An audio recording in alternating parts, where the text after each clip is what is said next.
I do need to start out, though, by pointing out that I may disappoint some of you by saying that I'm not a big fan anymore of that poem, Footprints in the Sand. Some of you may know it. If you don't, it is this wonderful little poem, and it describes a man who has a dream, and in his dream, he sort of sees his life, and it's laid out as if it is footprints on the sand of a beach. And he notices that often, most of the time, there are two sets of footprints, which he understands is him journeying with God. God is with him. But he notices that other times there's only one set of footprints, and that concerns him, and he notices that that only happens when he is having difficulty in his life.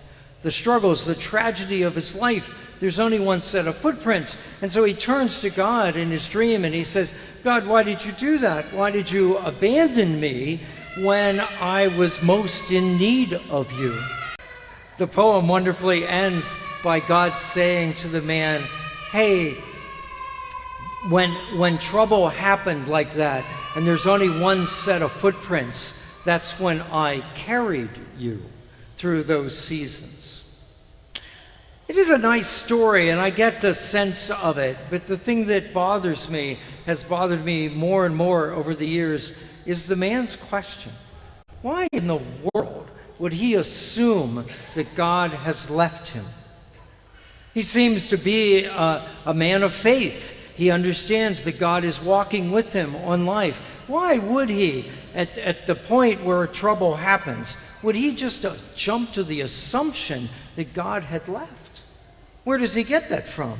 Does he know a Bible story? Does he know a Bible passage where that happened to somebody else? And he could say, well, yes, it happened to this person in Scripture. Maybe it's happening to me. I don't think so. On the other hand, he's got lots and lots of examples of where God is with people in their trials. When St. Paul writes to the Corinthians, this is in his second letter, he is talking about all the lousy things that he's been through. This is quite a list. 5 times I received from the Jews 39 lashes. 3 times I was beaten with rods. Once I was stoned. 3 times I was shipwrecked. A night and a day I have spent in the deep. I've been on frequent journeys and dangers from rivers, dangers from robbers, dangers from my countrymen, dangers from the Gentiles, danger in the city, dangers in the wilderness, dangers on the sea, dangers among false brethren.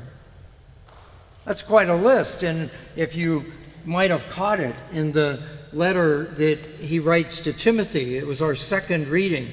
This is near the end of Paul's life. He realizes that he's soon to be martyred, and he tells Timothy, I have finished the race. And then he goes on to say, the Lord stood by me and gave me strength.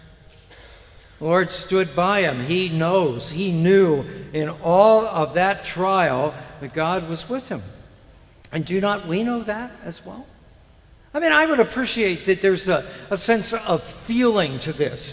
Things go badly and you feel somewhat abandoned. I get that. But feelings aren't always the things we want to base our life on. And even if we sense that, we need to engage our brain and remind ourselves that, no, that's ridiculous. Of course God has not left me. God is here. But there are 2 things that might help you in that regard. First, as I was mentioning to the children, it's hard to have a relationship with God if you spend no time with him.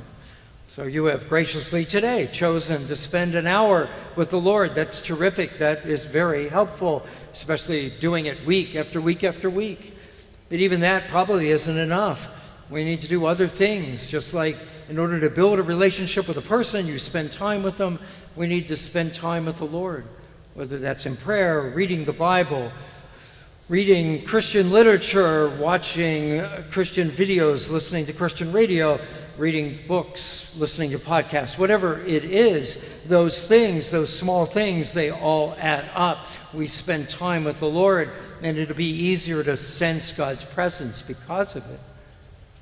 But maybe the big thing that I'd encourage you to be careful about is the question, why? Many of us have done this. We've been in moments where things aren't going very well, and we look up and we say, God, why are you doing this? And I understand why we say it and why we ask the question, but if you think about it, it's not good for us in that moment. It might be a good, important theological question for another time, but when we are struggling, just the idea of asking the question, you automatically put God out there. God is now out there. He is not next to you. He has abandoned you, as that man thought on the beach. And you don't want that. That's not helpful to you at all. And so I encourage you in those moments, don't ask why. Don't look up into the heavens. You need almost, if you will, literally and maybe figuratively, just to turn next to you and say, God, this is rough. I need some help. And God is with you. As he was with you in good times, he is with you in the bad times, and he will accompany you. I know this in my life, from my life experience. Starting back when I was a young adult, I really struggled with loneliness.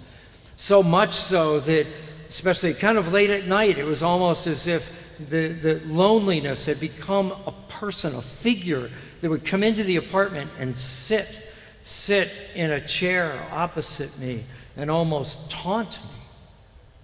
And I could have thought to myself, oh, see, God has abandoned me, and loneliness has come in and God has left. But that's not what I did. What helped me through that was picturing, loneliness was in that chair, but Jesus was in that chair.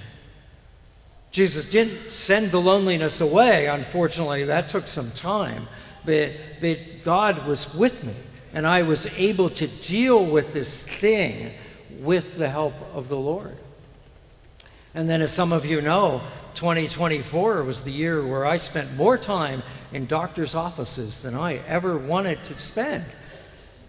But the Lord was with me. He went to all the doctor's appointments. He went to all the tests. He went to all the biopsies, all that kind of stuff. And he went with me to surgery, and he went with me twice to the hospital, and it was fine because God was there. God does not abandon us in any way, shape, or form. And if we sense that, we need to engage our brain and override our feelings and remind ourselves, no, that this is not right.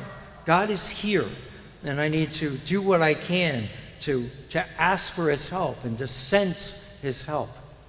In no way will God ever abandon you